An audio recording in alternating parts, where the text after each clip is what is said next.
Welcome to iCore Module 5 Revenue Streams. This module will look at revenue streams, pricing modules, and cost structures.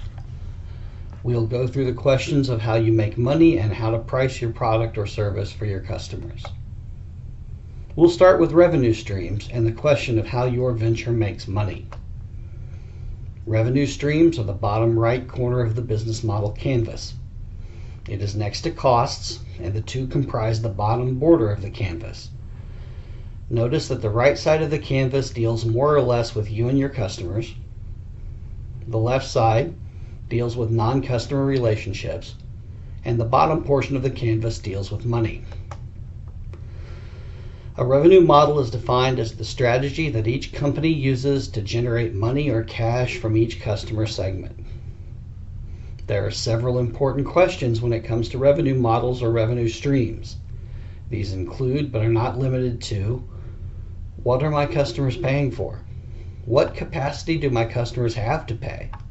How will you package your product? How will you price the offerings? How many do you think you'll sell? Notice the formula at the bottom of the slide. That's how you determine your revenue. It is simply the price of what you're selling times the number you sell. This number will be your gross revenue. Be aware that it is not your profit. We'll talk more about profit later. There are several types of revenue streams. It is important to gain an understanding of the types of streams and their examples. So let's go through this chart. An asset sale. This is the direct sale of a product or service. General Motors selling cars or Apple selling iPhones is a good example of this.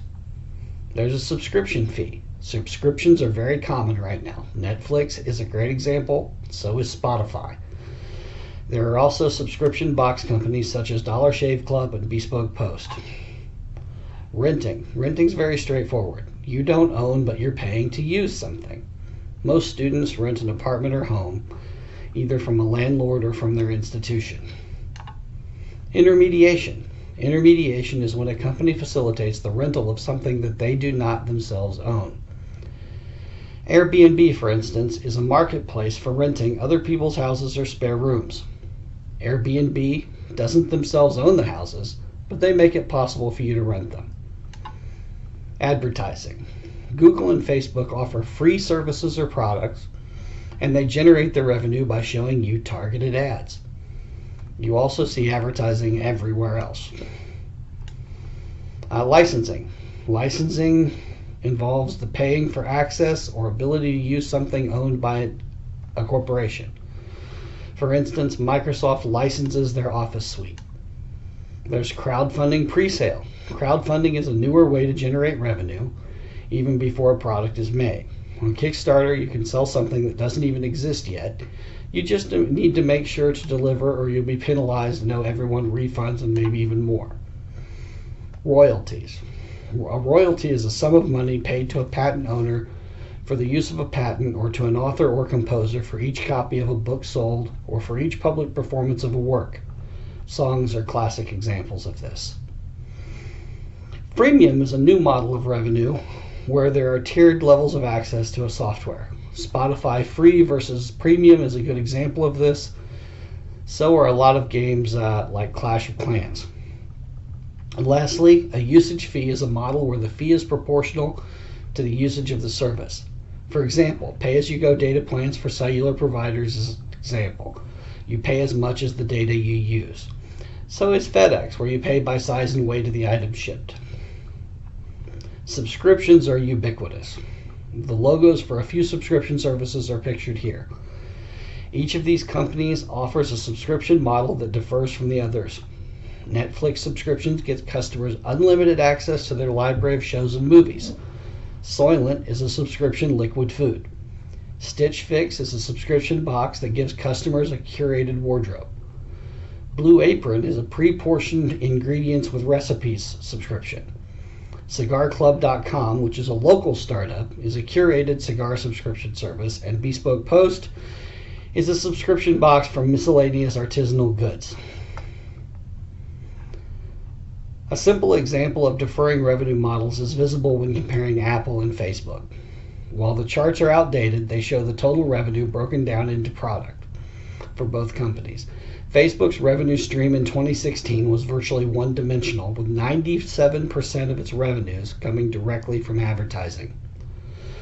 On the other hand, Apple had a more diversified revenue stream. Its three marquee products did make up 84% of its revenue, but 16% came from other sources. They're not broken out, but we know they included selling digital goods such as books, movies, and music, providing cloud storage, and selling ancillary products. In the past 3 years, those areas of their business have been capturing even more income. In class, you will discuss the following example and propose revenue models for the product as a team. If you want to prepare ahead of time, pause the next slide. It will go by very quickly.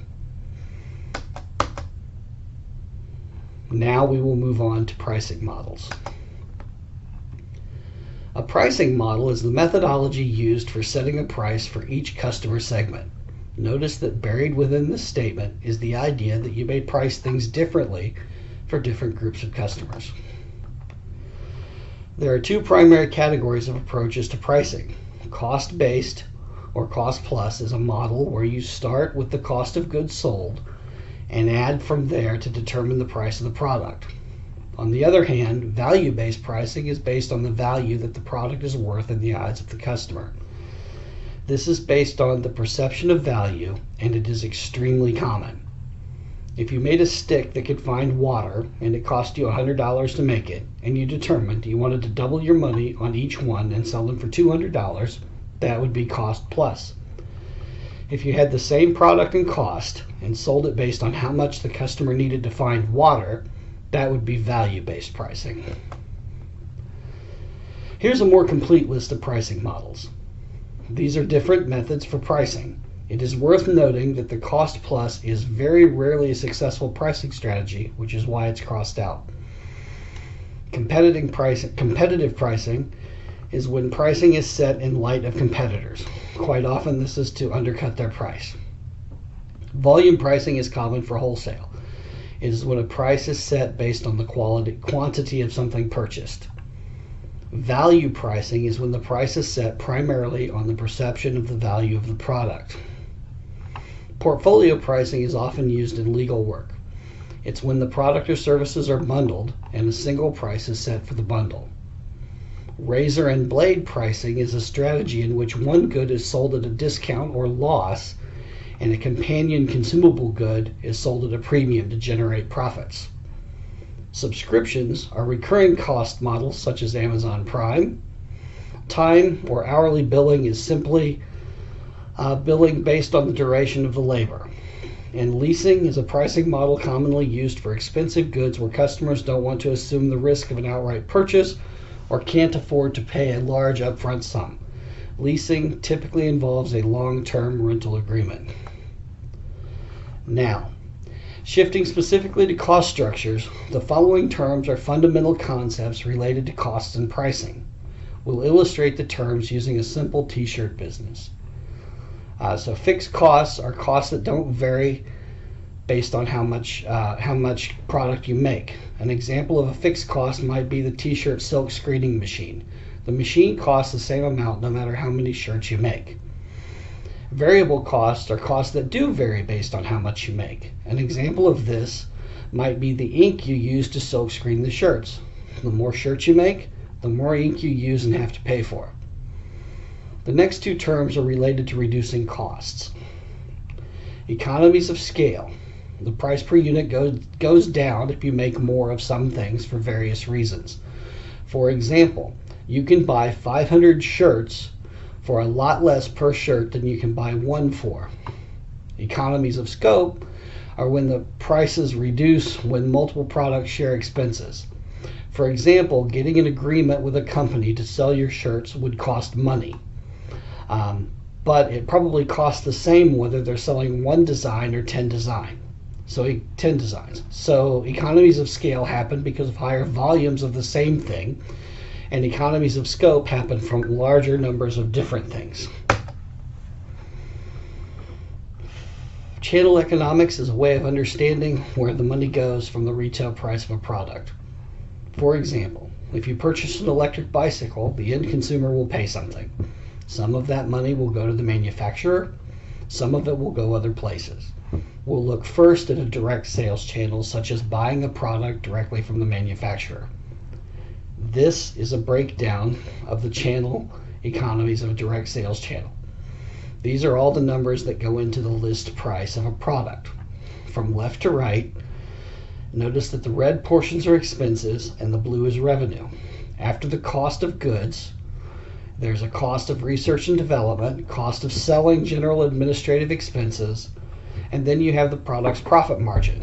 Sometimes, though, you have discounts or sales applied to the products, which drops the list price and eats into the profit generated from a single product.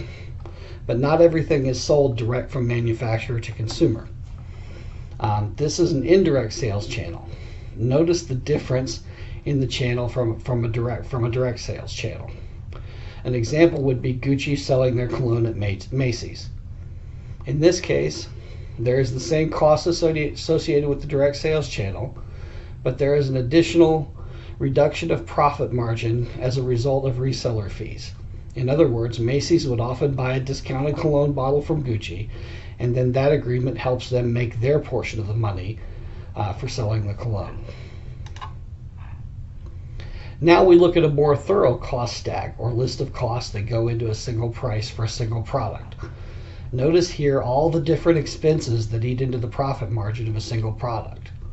It's important to price your product well to ensure that you have enough profit margin to sustain and grow your company. Many companies have failed because they didn't adequately understand all of the costs that went into getting their products from the idea stage to being in the customer's hands. Some additional potential issues related to pricing and costs include distribution channels affecting revenue streams. This is important to remember across all types of businesses. One example is if you have an app, the Apple App Store typically charges 30% for in-app purchases, which can really eat into your profit. The market type affects revenue streams. This can be obvious, but it's very likely impossible to establish, let's say, a puppy subscription business because of the difficulties related to caring for live animals. The demand curve can affect revenue streams.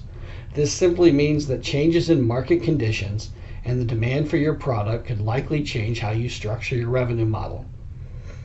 You should also consider the lifetime value of a customer. This is a very important thing to think about.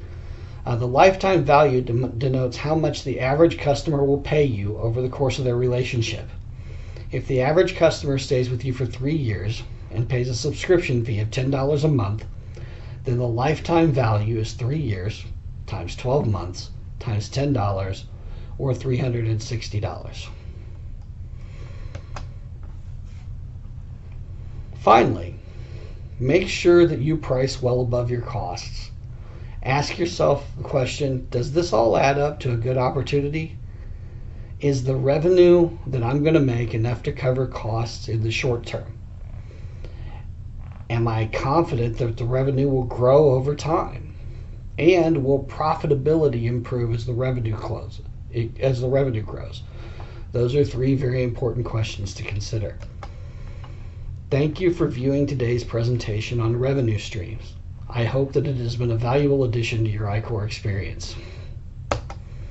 Week 2's assignments are to submit 5 interviews, watch the assigned videos in how to build a startup, prepare a presentation to present to the class. Your presentation should have 3 slides. Not 1 slide, not 15 slides, 3 slides. Slide 1 should be your business thesis. Slide 2 should be your company's value proposition.